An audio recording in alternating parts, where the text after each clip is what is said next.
पंजाब समेत पाकिस्तान भर में जहां पर गुज्जर, भट्ट और जाट जैसी दूसरी कौमों में कई बाअसर तरीन और ताकतवर शख्सियात गुजरी हैं, इसी तरह पाकिस्तान की अराई कौम भी किसी से कम नहीं है।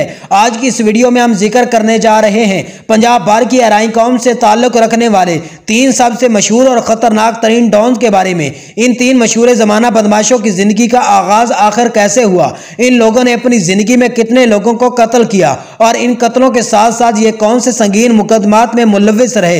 लेकिन दोस्तों, आखिरकार इन 3 मशहूर जमाना डॉन्स का अंजाम क्या हुआ और किन लोगों ने इनको कत्ल कर डाला, आज की इस वीडियो में हम आपको यही सब कुछ बताने जा रहे हैं। वीडियो शुरू करने से पहले आप सबसे गुजारिश है, हमारे यूट्यूब चैनल मिस्टर पल खान को सब्सक्राइब कर लीजिए और बेल के आइकन पर क्लिक कर लीजिए ताकि आने वाली मजीद ऐसी वीडियो बआसानी आप तक पहुंच सके। चलिए वीडियो का आगाज करते हैं। नंबर 1, मक्खी अराई। अराई बिरादरी के मशहूर बदमाशों की फहरिस्त में मक्खी अराई पहले नंबर पर आता है। दोस्तों, मक्खी अराई टोबा टेक सिंह का रिहायशी था। इसकी दुश्मनी अपने ही इलाका के एक जट ग्रुप के साथ शुरू हुई, जिस दुश्मनी में इस शख्स ने उनके 22 अफराद कत्ल कर डाले। याद रहे कि इस दुश्मनी में कत्ल होने वाले 22 अफराद में 3 सगे भाई भी थे। बेशुमार कत्ल करने और संगीन मुकदमात में मुलविस होने के बाद मक्खी अराई कराची फरार हो गया। वहां पर इसने पाकिस्तान के मशहूर जमाना डॉन्स उजैर बलोच के पास पनाह ली और इसके बाद इसी उजैर बलोच के कहने पर मक्खी अराई ने कराची के बदनामी जमाना इश्तियारी बाबा लाडला को कत्ल करके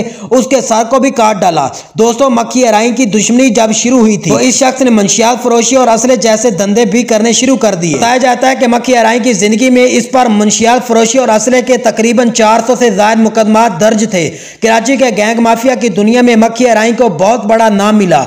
बहुत जल्द इसने कराची के अवाम पर अपनी दाग बिठा ली। सिंध हुकूमत के हुक्म पर जब कराची के गैंग माफिया के खिलाफ ऑपरेशन किए गए तो मक्खी अराई और उसके 10 के करीब साथी पंजाब वापस आ गए। लेकिन यहाँ पर भी पुलिस ने मुखबरी होने पर मक्खी अराई और इसके 8 के करीब साथियों के खिलाफ ऑपरेशन शुरू किया।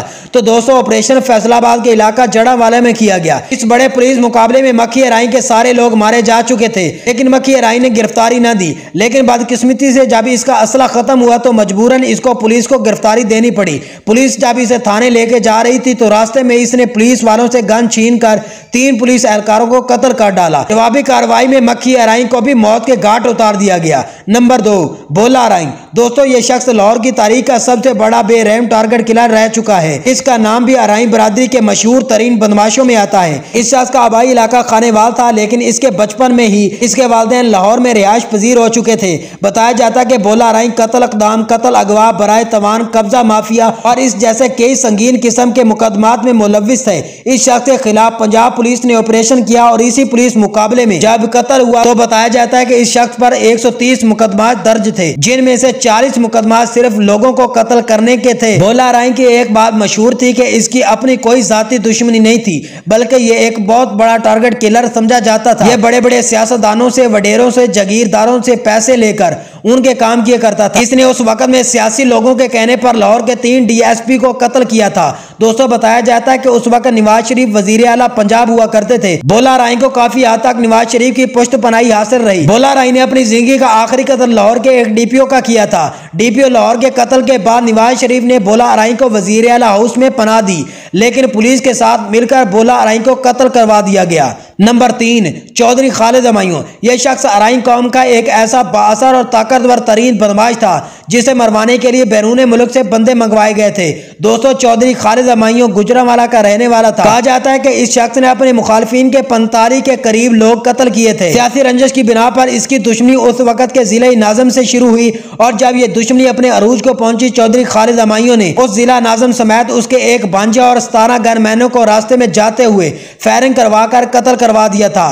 ये बाद खुद ये शख्स इलेक्शन जीत कर जिला नाज़म मुंतखब हुआ और इसे बेनजीर भुट्टो का लाडला जिला नाज़म कहा जाता था, क्योंकि इस शख्स की सियासी वाबस्तगी पाकिस्तान पीपल पार्टी से थी। दोस्तों, एक वाक़े में चौधरी खालिद हमायूं के गनमैनों ने मुखालिफिन के एक काफिले पर हमला किया, जिसके नतीजे में पंजाब पुलिस ने खालिद हमायूं के गनमैनों को गिरफ्तार कर लिया। इस शख्स ने अपने बंदों को छुड़वाने के लिए भरपूर कोशिश की, लेकिन उस वक्त के DPO ने साफ इनकार कर दिया। चौधरी खालिद हमायूं गुस्से पर काबू न रख सका और अपने लोगों के साथ DPO ऑफिस में घुस DPO को ही कत्ल कर डाला। गुजरांवाले की अवाम बताती है चौधरी हमायूं खालिद और उसका ग्रुप पंजाब पुलिस के अफसरान और सरकारी अफसरान से जगह टैक्स भी वसूल किया करते थे। सन 2002 की बात है कि चौधरी खालिद हमायूं अपने डेरे से कैंट की तरफ जा रहा था। मुखालफीन ने रॉकेट लॉन्चर के जरिए काफिले पर हमला कर दिया। चौधरी खालिद हमायूं के आदमी 7 से 8 गाड़ियों में मौजूद थे, जो सब के सब मारे गए। मजीद ऐसी वीडियो देखने के लिए हमारे YouTube channel Mr Pearl Khan को सब्सक्राइब कीजिएगा और बेल के आइकन पर क्लिक कीजिए ताकि आने वाली मजीद ऐसी वीडियो बआसानी आप तक पहुंच सके।